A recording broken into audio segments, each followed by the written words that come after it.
Hello, everyone. I'm 2 minutes late tonight. It's been like such a busy day, but it's been a really good day. So I'm looking forward to talking to all of you guys tonight. I always look forward to my Thursday night Facebook Lives, and it's kind of fun because as I go through the week and as I'm riding my horses and just thinking about things, I always think of you guys and I think, oh, like I should with my group because what's kind of fun about this is that we're all together, we're all riders, and we're all struggling to get, and sometimes are better than others. So, in tonight's I'm going to be talking a little bit about the webinar I have coming up this Sunday. I'm going to be answering some questions from Patreon. We have some new members on Patreon. So we'll be talking about that. I'm going to be talking also about dressage is hard and kind of how to rationalize making progress and struggling. And when you try hard and you just feel like things aren't going well. And then I have some questions from you guys to answer. So thumbs up if that sounds good for tonight. What else do we have going on? Let's see. Okay, we have some people watching. We have 9 people on Facebook. I'm live on Facebook and also on YouTube tonight. So before we get started, I'm doing a webinar this Sunday at 12 noon Pacific time, all about show season. So I'm going to be giving you guys some really great tips to help you get ready and have a successful show season. So how to prepare for the show, how to decide which level to enter, how to memorize your test, how to deal with your horse in a new situation, how to deal with show nerves.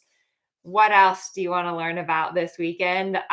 Hopefully we can cover as much as possible. Be sure to opt in so that you get the Zoom link to join. So the URL is ameliasdressageacademy.com/show season. That should be in the description below.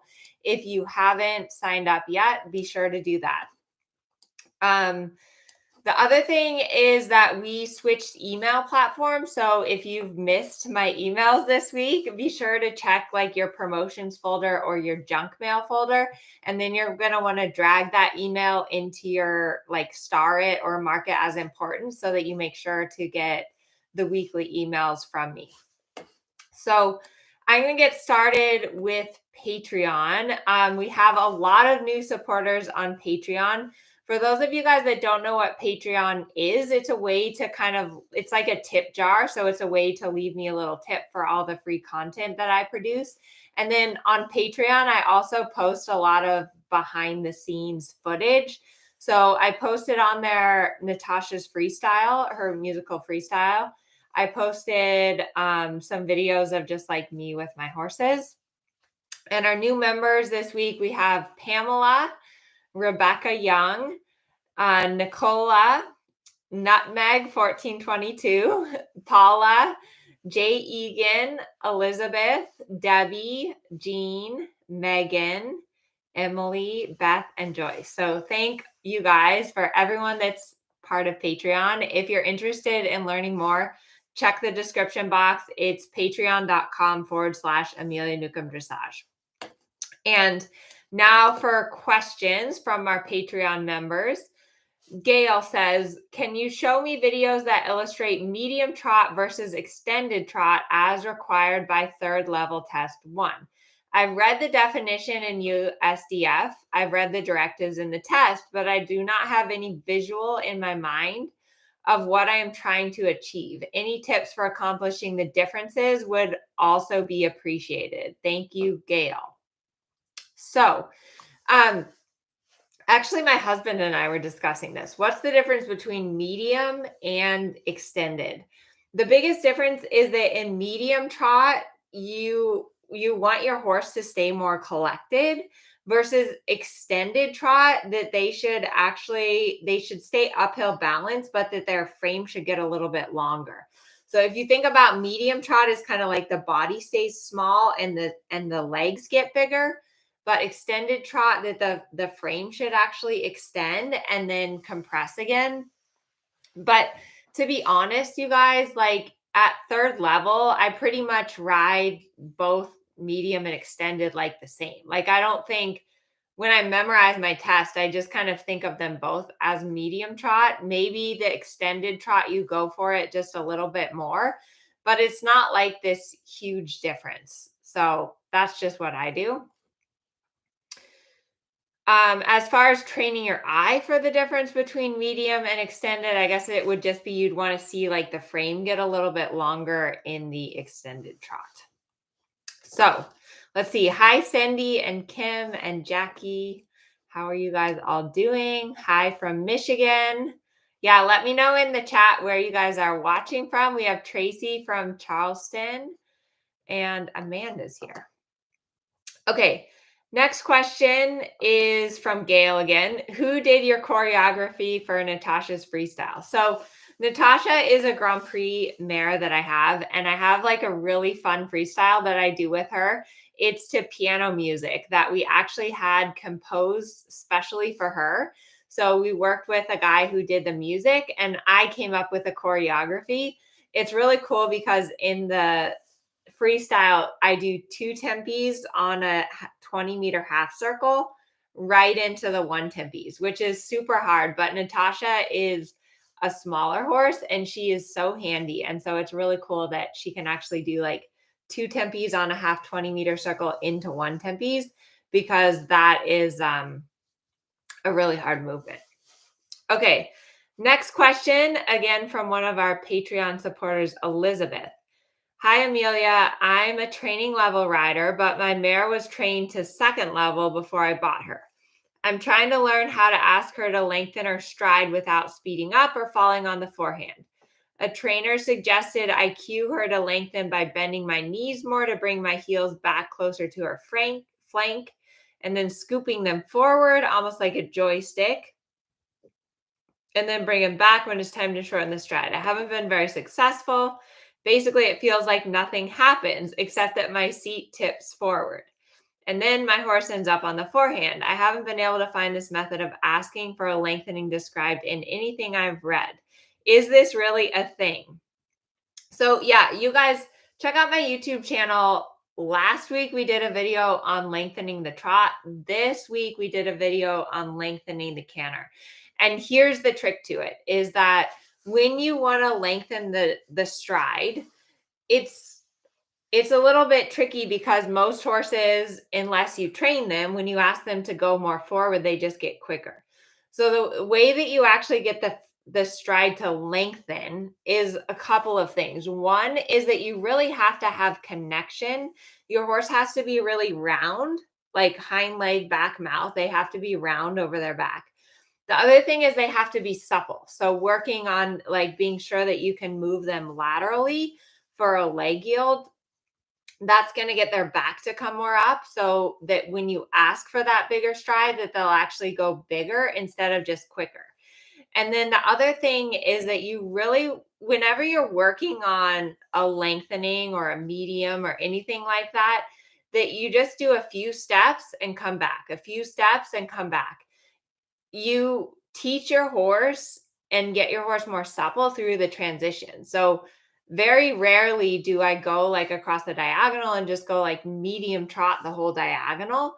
I do a lot of transitions, like go a little, come back, go a little, come back, so that when the horse starts to go on the forehand, then you want to already be bringing your horse back.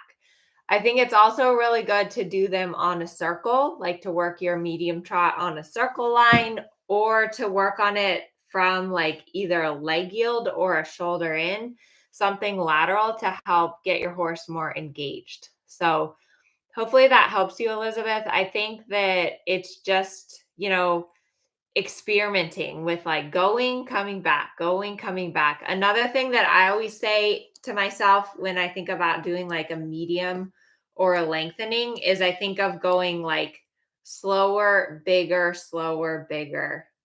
I don't know. That helps me because I think it's teaching your horse, like, don't go faster in the tempo. You want the tempo to stay the same, just the stride length gets longer in a medium trot or canter. So hopefully that helps you. And thank you everyone on Patreon. It's so awesome to have your support. I'm so grateful. Okay. I wanted to talk tonight about dressage is hard. Um, so let me know in the chat if you think dressage is hard. I say this all the time because it really is such a hard sport. But if it wasn't hard, everyone would be doing it, and we probably wouldn't be doing it because we love the challenge of it. So I'm doing a course right now. I'm taking a bunch of students through my dressage training scale course, which is one of my favorite courses of all time. But we're like 3, 4 weeks into the course. And so what happened with this group of students is it's like the first 2 to 3 weeks, they had all these new exercises and they were really like committed and they were working really hard. And all of a sudden they saw this big like leap up with their horse's performance, right? And this happens a lot. Like you get really motivated or you get a new trainer or a show's coming up or something and so you're able to kind of boost up a level. But then what happens is that after you boost up this level, you get to like a stagnant period where you're not really making any progress. Or sometimes you even go a little bit down. And like in this stagnant place or this place like where you're actually going down a little bit can be like so frustrating and so discouraging. So, a couple of things that I think are really important to remember when you're kind of in this stagnant place or when things are actually going down for you. One of the biggest ones is to remember your why. And for those of you guys that are live here, let me know in the chat, like, what is your why? Like, why do you have horses? Why are you trying to ride dressage? Why do you ride at all? And you have to really always have a clear picture of this in your mind as you are trying to make progress, as you are showing your horses. For me, my why, and I go back to this all the time because if I lose track of my why, then the horses just become, like work or an expensive hobby that I have. But for me, my why is that I really love my horses. Like I love to see them in the morning. Another reason that I ride is because of the feeling of it, like the sensation of the horse's movement under me, like when I feel their power coming up through my body and it takes my body with them, that to me is like just the most magical thing. So let's see. Susan says, I love the relationship with my horse. Absolutely. Another Susan says, I love harmony, beauty, gorgeous horse. Absolutely. Amanda says, my horse is the only thing in my life that's just for me. And I love him so much. Okay. That's awesome. And for sure, like we need to be a little selfish. We need to have something that's for ourselves. Donna, I'm just recovering from a fractured pelvis. Hope I clear to ride soon. Tough recovery. I miss riding so much and I love my horse. Absolutely. Yeah, it's really if you have an injury and that is taken away from you, like that ability to ride, it's really hard. Someone on YouTube says, "Can you please tell me how to be prepared for the Olympics?" Okay. ES says, "I ride to help my MS. I train to challenge myself. I own horses because I want them to have the best care possible and because I love them more than most people." Yes. Who loves their horse more than most people? Cindy says, I love my horses. I love the partnership. I love the beauty. I can't wait to see her every day. Trisha, it's like coming home. This is why I feel that clear feeling that the horse is totally enjoying the work and we feel like there is a clearness between us. Jackie says, I love my horse and the personal challenge. So it's so important, you guys, to always go back to this because things happen, right? And you have a bad lesson, or your horse gets lame, or you get hurt, or especially like going into show season, where you feel that pressure of like that you have to get out there and you have to perform and you had a bad score or you had a bad ride. I think anytime that you start getting into that, like feeling really discouraged or down, you always have to go back to this why is like, why do you love to ride? So I'm glad you guys are all thinking about that and sharing. Um, Another thing that I want to talk about is that this balance between rest versus work. And I know for many of us, like myself included, we're very type A and like we're very driven to make progress and to move up the levels with our horses. However, there is a really a big balance between rest versus work. And I tend to be too much over on the side, like where I work my horses too hard. And I'm like, okay, I have to ride them 5 or 6 days a week. And I'm working on this and I'm working on that. And I have all these things and I have this show coming up. And I forget that part of making progress is balancing work with rest. So sometimes if you're feeling like you're stuck, giving yourself and your horse a little rest is the best thing to do. It's important for your horse's health. It's important for your horse's soundness. It's important for their brains. It's important for their, like, if you have a horse that gets stressed or that gets ulcery, giving them a rest is super important. So, my horse, Kensington, he's 7 this year. He's a super, super talented horse, but he's like a very sensitive horse and he internalizes a lot. And so I feel like with Kensington, I definitely go through these phases where like I'll have these rides on him where I'm just like, "Oh my gosh, like this horse is amazing. He like is so good." And he's a horse that often looks a lot better than he feels. Like you'll see him and you're like, "Oh my gosh, like he bends his joints and he's like super fancy."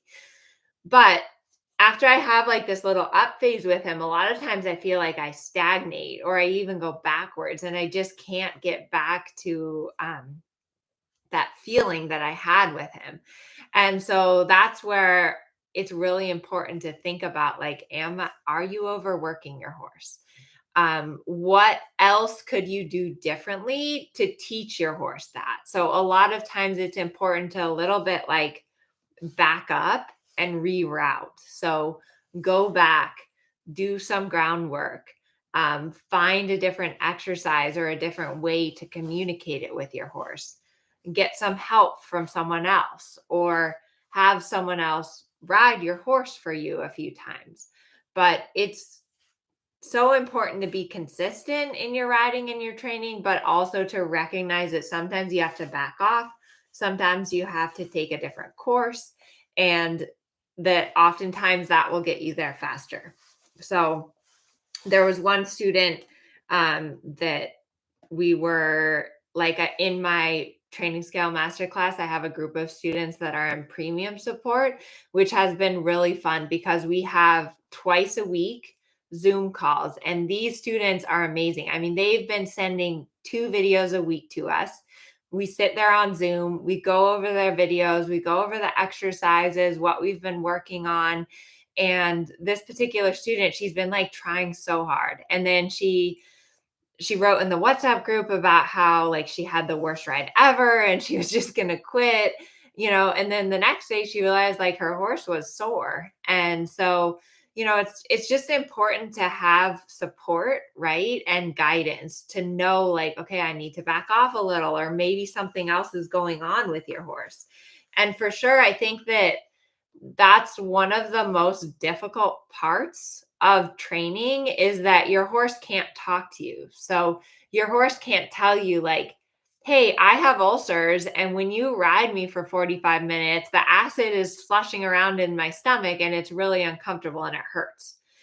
And your horse can't tell you like, "Hey, my back is sore or my left hock hurts." So it's really hard to decipher when you're training, like, is it training? Do they not understand what you're asking? Are they not strong enough for it? Or do they hurt? And that's just something that you have to work through and you have to like struggle through. And sometimes you make the wrong decision, But I would say sometimes I wish that my horse could talk, and other times I'm really glad that they can't. So that's just been something that I've been thinking about a lot lately is, just to remember that as long as you're making like just the tiniest bit of progress, even if it's like so slow, you can barely measure it. That's okay. And it's also normal to have ups and downs and to have to reroute, back off, try something different, and just be persistent and it will get there.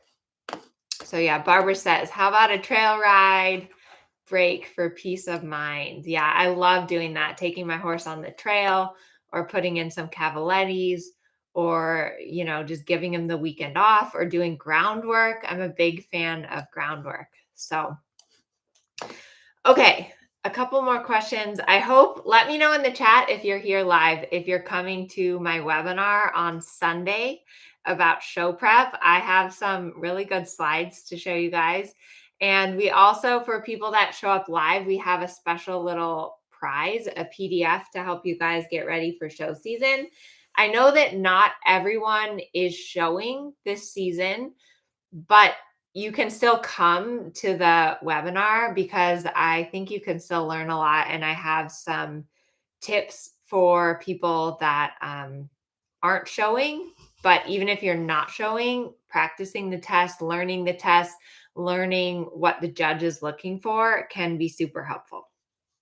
So let me pull up the other questions that I have. These are from Facebook. So Kareen says, I'm trying to get the bend to the right 20-meter circle, but he still acts like he's afraid of losing his balance inside leg to outside rein, etc. Circle gets smaller and smaller. The canter is a disaster. And yes, it could be me. Hands apart, hands together, a little of us both frustrated. Okay. So it sounds to me like her horse is falling in on the right hand circles.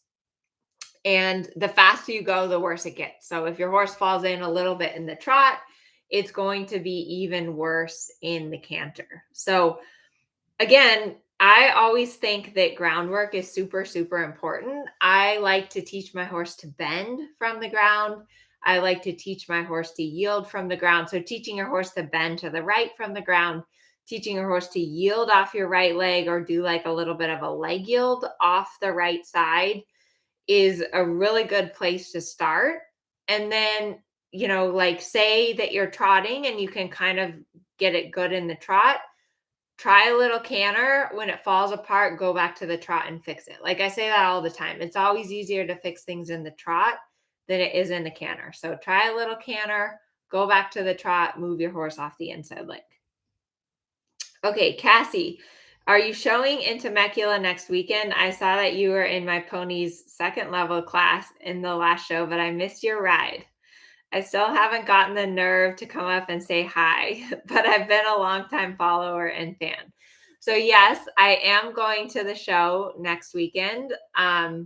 So I'll be at the show next Thursday. Hopefully I'll be able to pop on Facebook quick live when I'm at the show. Joellen, my mom's going to be there, so she can grab the phone and maybe we'll still be riding. You never know. But yeah, it is show season. I love going to shows, but it's definitely, like I said, there's a lot of ups and downs. You have good rides, you have bad rides. And for me personally, I like showing because I think that it gives you some goals and some things to work towards with your horse. But I always try to remember my why. Remember that, like, I love my horse. I love riding. I'm proud of my horse. And also remember that it's all about the journey. So it's about a process. I have a lot of young horses that I'm taking to the show. And for them, it's always just keeping that in mind, that it's about the future with them and it's about the process and it's about the journey more than it is about like that particular test. So yes, I will be at the show.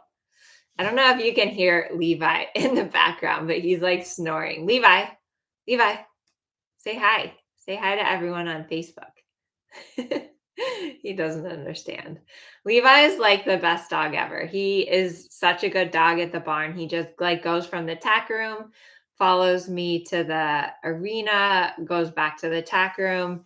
He's like really the best dog. And when I was a kid growing up, we had a Sheltie named Biscuit. And Biscuit was a good dog too, but Biscuit liked to like chase after the horses. So one thing that's really nice about Levi is that he doesn't have any instinct to like run after the horses or chase them. And I really appreciate that because it's not good when the dogs start chasing the horses. When I graduated from high school, I worked for Mindy Bauer for a few years, and it was like great. I got to ride like 18 horses a day, but she had like 12 dogs. Like it was out of control. And she had this one dog named Charlie Brown. And Charlie Brown was not a border collie. He was an Australian shepherd. And he would lay in the arena. And like I was always on some like just barely broke crazy horse. And Charlie Brown would lay in the arena and he could just like sense when you had a nervous horse, and he would like run up behind your horse. And sometimes he would grab their tail and try to swing from their tail while you were riding them. Like it was so bad. And she also had this dog that would jump over the top of the round pen when you were like round penning a horse, over the top of the round pen, run around a few times, and then jump back out. So the dogs definitely got the horses got very dog broke at Mindy's, but it was like mayhem.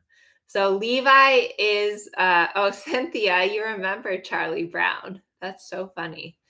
Um Levi is a mutt. He's a lab pit bull. That's what they said. And yes, I rode. So like literally the day I graduated from high school, I like packed my stuff, moved with my horse to ride with Mindy. And I did. I rode like 18 horses a day, and it was wonderful. I mean, they were all young horses or difficult horses or problem horses. None of them were fancy, but I learned so much by just riding that volume of horses. And sometimes I really miss those days because I didn't really have any responsibilities. Like, I didn't have, like, Mindy handled all the business and the farm and the like taxes. And now I feel like I'm such an adult and I have all these other responsibilities because when I worked for Mindy, I would ride from like sun up to sundown. Like I would get up at 6:30 and just ride in the summertime until like 8:30 until it got dark. I was just nuts about it and I loved it and it was so cool. So anyways, that's my why is that I love to ride. Okay, Christina, how to get control back when your horse spooks. I watched a horse today continue to throw their head and not come back to the rider. Okay, so spooking, that's a good thing to talk about. And it's always important to consider that, like, horses are prey animals. So their instinct is to keep themselves safe and like to run away from scary things.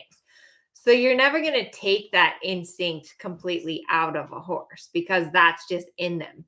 But what you can do is you can train your horse aid. So like you can train your horse that when they spook, if they get afraid, then when you ask your horse to bend and turn, then they come back to you. But it's really important that you have tools in your toolbox that you've trained your horse before they start spooking. So, one thing that I teach all my horses to do is kind of like to bend and get off my inside leg, to put them in shoulder in or do kind of like a one rein stop. And that's the tool that I use when they go to spook. Depending on how bad the spook is, like if the horse is just looking at something, I'll kind of put them on in a little shoulder in and it will prevent the spook from happening. If it's like a full blown spook and the horse is like running off, then you may have to bend them and turn them in a circle. But again, you have to teach your horse that before they spook. So you have to have kind of those tools there in your toolbox before you really need them in an emergency situation. So hopefully that helps. What else? Do we have Any other questions? Jackie, I'm helping out at a schooling show. I signed up. Will it be recorded? Yes. So the webinar on Sunday will be recorded if you can't come live. And I'm looking forward to the webinar. Let's see. I thought I saw another question in the chat here. Someone says, do you get a lower score on the test for making a V with your hands to get the horse on the bit? I'm not sure what she means by making a V with her hands, but I mean, always, I think in the test that you want to be as subtle as possible, with your hands. So, like you want to really try to just be using your wrist and ring finger as much as possible. So I think that's it for tonight. I'm going to go to the gym. It's so important to work out, you guys. Your body is like the only thing. You have to take care of your body if you want to ride. And so what do I do at the gym? Well, lately I've been doing like a little cardio, and then I try to do like a little weights, and I also try to stretch. I hate stretching. My hamstrings are so tight, but like it's so important to like have that mobility and flexibility and take care of your bodies so that you can ride. And in June, next month, we're going to be doing our rider position masterclass, which I'm super excited about, because the rider position masterclass is all about like looking at your body in the saddle. Here's how you need to ride. Here's specific exercises to help you ride better. Because I don't know about you, but I'm so motivated to ride, to exercise, if I know specifically that it's going to help me ride better. Like for me, I always have to work on my left leg because it's weaker. And my motivation there being that it makes me ride better. Yes, Trisha says yoga makes my riding better. And we owe it to our horses to have control of our bodies, to take care of our bodies so that when we get in the saddle, we can be the best as possible for our horses. So yes, good night. Stretching is good for everyone. Christina says Pilates helps to Baka. Okay. All right, you guys, I hope to see you on Sunday for the show webinar. I'm looking forward to that. Even if you're not showing, you should still come. Maybe it will motivate you to at least learn a test and practice a test. That's always a good idea. I'll hopefully see you from the horse show next Thursday if we're not too busy. So fingers crossed, I'll see you from the horse show, and have a wonderful evening. Enjoy your horses. Don't forget your why. Why do you ride? Because you love your horse, and that's it. Good night, everyone.